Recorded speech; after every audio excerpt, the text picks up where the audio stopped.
Welcome back, viewers. If you're watching this channel for the very first time, let me tell you, you have landed in exactly the right place. This channel, Ravneet Knowledge Bites, is your go-to destination for breaking down the most complex concepts in finance. Now, in this series, Trade Finance, into language that every single one of us can understand. Now, regardless of whether you are a seasoned banker, a fresh graduate, stepping into the world of banking and trade, or simply someone who wants to know how global businesses really work behind the scenes. And right now, we are in the middle of something very special, a clause by clause deep dive into one of the most important rule books in international trade finance, the URDG 758, which stands for the Uniform Rules for Demand Guarantees 2010 revision, publication number 758 by International Chambers of Commerce. We have already covered articles 1, 2 and 3 in the earlier episodes of this playlist. So if you have missed those, please do a favor to yourself. Go to my YouTube channel, Ravneet Knowledge Bites. Find the playlist called The English Trade Bites and watch those episodes first. They will give you a very strong foundation for everything we discussed going forward. And of course, hit that subscribe button so you never miss an episode in this series. Now today we are going to talk about something that I personally consider to be the heartbeat of the entire demand guarantee framework. We are talking about Article 4, and the topic of Article 4 is the independence of the guarantee. Let me say that again because it is that important. The independence of the guarantee. This single concept is what makes a demand guarantee fundamentally different from any other form of security or promise in the world of finance. And by the end of this video, I promise you this concept is going to be crystal clear in your minds. So let us begin with a question. Imagine you are a beneficiary, meaning you are the party in whose favor a guarantee has been issued. Maybe say you are a buyer who has paid an advance to a supplier and the supplier's bank has issued a guarantee protecting your advance payment. Now the supplier, let us call them the applicant. The supplier comes to you and says, look, we are in a dispute. We believe we have performed our contract. You cannot call this guarantee. And you disagree. You believe the supplier has defaulted. Who is right? And more importantly, what does the bank do? Does the bank wait for the courts to decide? Does the bank look at the underlying contract between you and the supplier and try to judge who is telling the truth? The answer is, and this is where Article 4 becomes so powerful. The answer is no. The bank does none of that. The bank looks only at the guarantee document itself, checks whether your demand is compliant with the terms that guarantee has already inscribed in it. And if it is, the bank pays. Now that is the independence principle and that is the soul of Article 4. Let us now go through the actual text of Article 4, which has 3 subparts, A, B and C, each carrying a very distinct and important message. Subarticle A tells us that the guarantee is issued when it leaves the control of the guarantor. Now this sounds simple, but think about it, what it means in practice. The moment the issuing bank sends out that guarantee, whether by swift message, by courier, by authenticated electronic means, the moment it goes out of the bank's hands, the guarantee is born. It is live. It is in existence. The bank cannot take it back. The bank cannot say, oh, wait, we made a mistake. Let us cancel this. That ship has sailed. And this matters enormously because it defines with absolute precision the moment from which all rights and obligations under the guarantee begin to exist. Now, subarticle B says, then it takes this one step further and says, a guarantee is irrevocable on issue. Even if it does not state this is a gem of a provision. Think about it. Even if the guarantee document is silent on whether it can be revoked or not, URDG 758 steps in and says it is irrevocable by default. The beneficiary does not need to worry about whether the applicant or the guarantor can quietly cancel the guarantee at some point. Once issued, it stands. This gives the beneficiary the certainty and the confidence that the security they hold is real. It is firm and it cannot be pulled out from under them without their consent.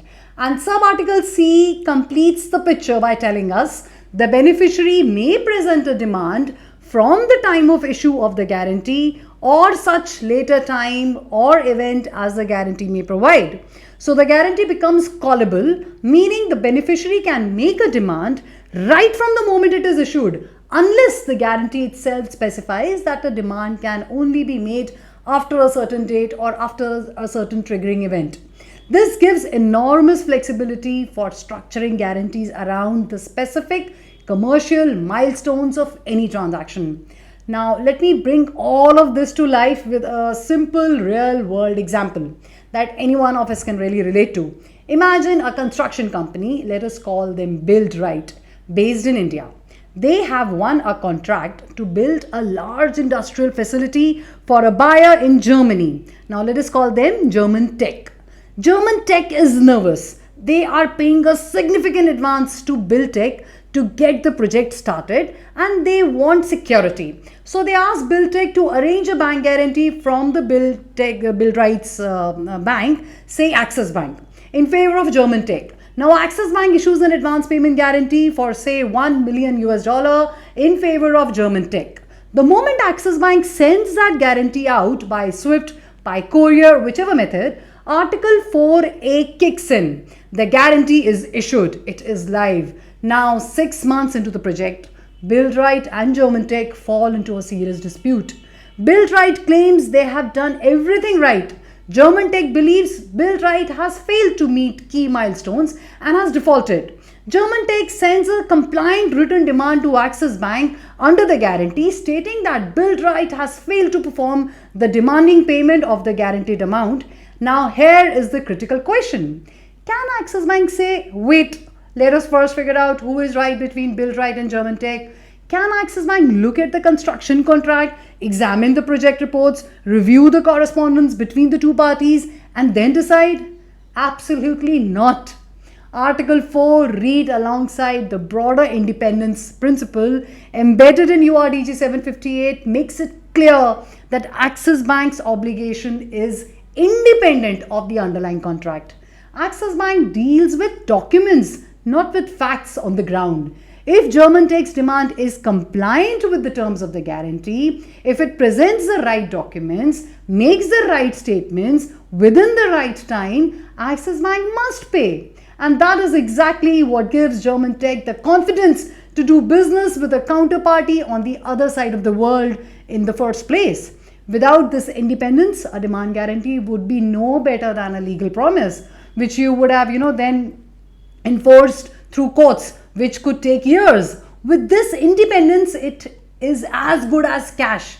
Now, I want you to pause for a moment and really absorb what this means from a risk management perspective. The independence principle is what gives demand guarantees their commercial strength and their global acceptance. It is why banks issue them, why beneficiaries demand them, and why governments and large corporations worldwide use them as the preferred form of security in international contracts. But, and this is a very important but, it also means that applicants, meaning the party on whose behalf the guarantee is issued, need to be extremely careful, because a beneficiary who makes a compliant demand will get paid regardless of whether there is a genuine default or not. The protection against fraudulent or abusive calls is a separate topic. Once, we will get it later into the later articles. But the baseline rule under Article 4 is clear. Independence is absolute and the guarantor honors the document, not the dispute. So to summarize what Article 4 gives us, first, a guarantee is born the moment it leaves the guarantor's control. Second, it is irrevocable from that moment, whether the document says so or not. And third, the beneficiary's right to call it arises from the moment of issuance, unless a later date or event is specified. 3 sub-articles, 3 powerful concepts, 1 unifying theme. The guarantee stands on its own feet, completely independent of whatever is happening between the buyer and the seller in the background. So that, my friends, is the genius of the Article 4, and it is the foundation upon which the entire URDG 750 framework is built. Every article we discuss going forward, whether we are talking about demands, extensions, amendments, or expiry will keep coming back to this fundamental principle of independence. So make sure that this one is locked in your mind. If you found this video valuable, please do like it, share it with a colleague or a friend in trade finance, and most importantly, subscribe to Ravneet Knowledge Bites so you do not miss the next episode where we continue our journey through URDG 758 article by article. The playlist is called the English Trade Bites and it is all right here on this channel. Until next time, keep learning, keep growing, and remember, in trade finance, clarity is your greatest asset. Thank you.